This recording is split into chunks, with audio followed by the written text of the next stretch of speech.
होली का त्योहार।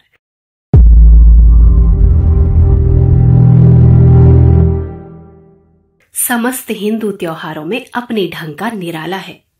वैसे तो ये फसल के तैयार होने के उपलक्ष्य में वासंती नव सश्रेष्ठ यज्ञ का ही परिवर्तित रूप है और आजकल भी में नए अन्न की बालों को भून कर खाना अनिवार्य माना जाता है। पर अब इसमें और भी अनेक सामाजिक तत्वों का समावेश हो गया है। इस त्योहार की सबसे बड़ी विशेषता जो हमको दिखलाई पड़ती है वो ये है कि इसमें सामाजिक समानता का बीज विद्यमान है। होली ही एकमात्र ऐसा त्योहार है जिसमें हिंदू समाज का प्रत्येक व्यक्ति एक दूसरे के संपर्क में आ सकता है और छोटे से छोटा व्यक्ति भी उच्च स्थिति के व्यक्ति के साथ बेतकल्लुफी का व्यवहार कर सकता है।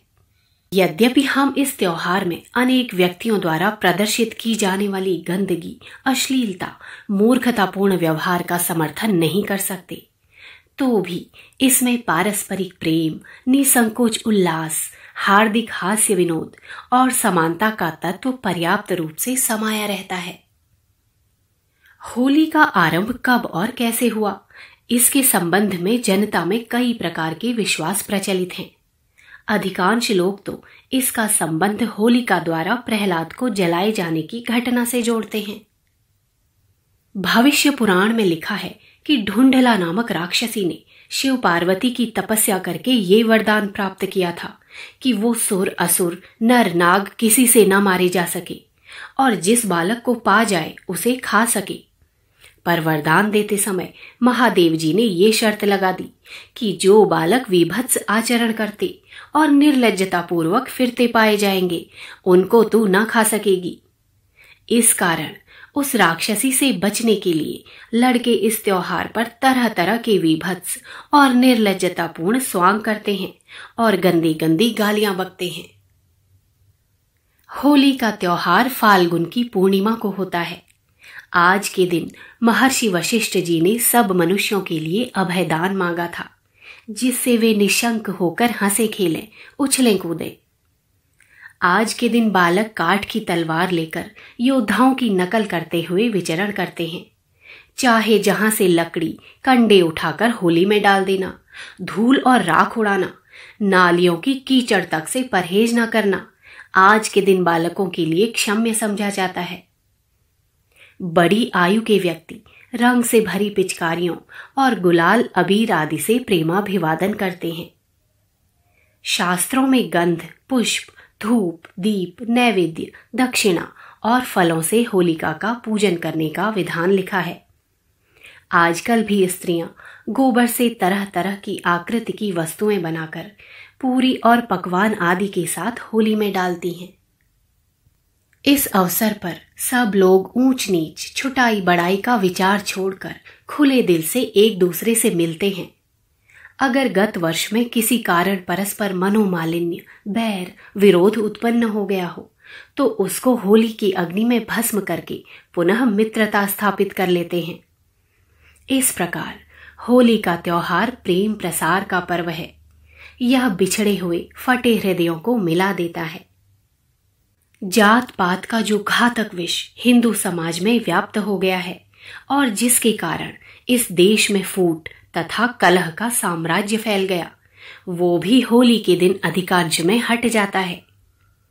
आज का दिन पूर्णतः आनंद और उल्लास का समझा जाता है और किसी रूढ़ी अथवा नियम के कारण लोग उस आनंद को भंग करना पसंद नहीं करते।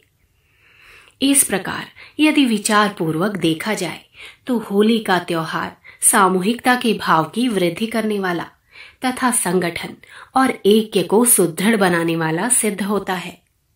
पर जैसा हम पहले बता चुके हैं कि इस अवसर पर लोगों को हंसी मजाक और नियमोल्लंघन की छूट मिलने का ये अर्थ नहीं है कि हम ऐसा आचरण करें जिससे उपर्युक्त उद्देश्य सिद्ध होने के बजाय उल्टा वैमनस्य का भाव उत्पन्न हो अथवा नीच वृत्तियों को जड़ जमाने का मौका मिले। जैसे अधिकांश व्यक्ति होली को नशा करने का दिन समझते हैं और मनमाने ढंग से भांग, शराब आदि का सेवन करके उन्मत्त बन जाते हैं। वे लोग उस अवस्था में ऐसे कृत्य कर डालते हैं जिनसे लड़ाई झगड़े उत्पन्न हो जाते हैं। इसी प्रकार अन्य लोग इस अवसर को काम वासना की पूर्ति का अवसर समझ लेते हैं, जायज नाजायज तरीके से दुराचार में प्रवृत्त हो जाते हैं। आजकल एक कुप्रथा भाभियों से अश्लीलतापूर्ण हंसी मजाक करने की भी समाज में घुस गई है और होली के अवसर पर अनेक व्यक्ति सीमोल्लंघन कर देते हैं। इसी प्रकार अश्लीलतापूर्ण गालियां बकने में भी लोग ऐसी अति करते हैं कि उसका समर्थन कोई भला आदमी नहीं कर सकता। हम सामाजिक उत्सवों और त्योहारों में शासकों द्वारा हस्तक्षेप के पक्षपाती नहीं हैं, पर होली के त्योहार को इन गंदगी और अश्लीलता के शौकीनों ने ऐसा भ्रष्ट कर डाला है कि उसमें सरकार को पुलिस का प्रयोग करना पड़ता है और सैकड़ों आदमी पकड़े भी जाते हैं। पिछले कई वर्षों में इन बुरे रिवाजों के कारण होली के ऐन मौके पर हत्याएं तक हो चुकी हैं।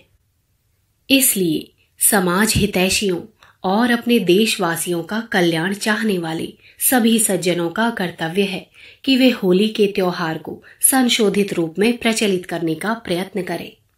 जैसे आजकल अनेक नगरों के कुछ मोहल्लों में इस अवसर पर सामूहिक चंदा करके केवल रंग गुलाल की होली और संगीत आदि की व्यवस्था की जाती है। हम मनोरंजन और हास्य विनोद के विरोधी नहीं हैं, वरन हम यहाँ तक मानने को तैयार हैं कि हंसना हंसाना मनुष्य जीवन के लिए वरदान स्वरूप है और जो हंस नहीं सकता उसकी गिनती मनुष्यों में नहीं करनी चाहिए। मनोरंजन मानव जीवन का एक परम आवश्यक अंग है और उसके लिए सदैव उचित व्यवस्था की जानी चाहिए, पर इन सब बातों में ये ध्यान रखना अनिवार्य है कि ये कार्य लाभदायक ढंग से किए जाएं, ऐसे तरीके से नहीं जिससे हमारी और समाज की हानि हो। ये ख्याल करना बड़ी बुद्धिहीनता है कि हंसी मजाक गंदी या अश्लील बातों के बिना नहीं हो सकता। इस प्रकार के मजाक तो उस व्यक्ति के पतनकारी भावों या कुरुचि के प्रमाण हैं। बड़े से बड़े विद्वान, त्यागी, तपस्वी, महात्मा, समाज के नेता भी हंसी मजाक करते हैं, पर उनको गंदगी या अश्लीलता का आश्रय लेने की आवश्यकता नहीं पड़ती। अतएव हमको भी होली के अवसर पर इन सभी कुप्रथाओं से बचकर सुरुचिपूर्ण आमोद प्रमोद और मनोरंजन का व्यवहार करना चाहिए। इस समय हमारे समाज में अनेकों त्रुटियां ऐसी उत्पन्न हो गई हैं जिनके कारण हमारी उन्नति का मार्ग अवरुद्ध हो रहा है। उनमें सामाजिक विषमता की भावना भी एक बड़ी प्रधान समस्या है। इसने हिंदू जाति को टुकड़े टुकड़े कर दिया है और इस प्रकार उसकी शक्ति को निर्बल बना डाला है। आजकल बिना एकता के, बिना आंतरिक संगठन के सफलता मिलना असंभव है। हमारे कोई विद्वान नेता कह भी गए हैं, संघ शक्ति कल युगे। इसी संघ शक्ति के प्रभाव से ऐसी जातियां भी हमको पराजित कर चुकी हैं जो संख्या और योग्यता की निगाह से हमसे कहीं कम थी।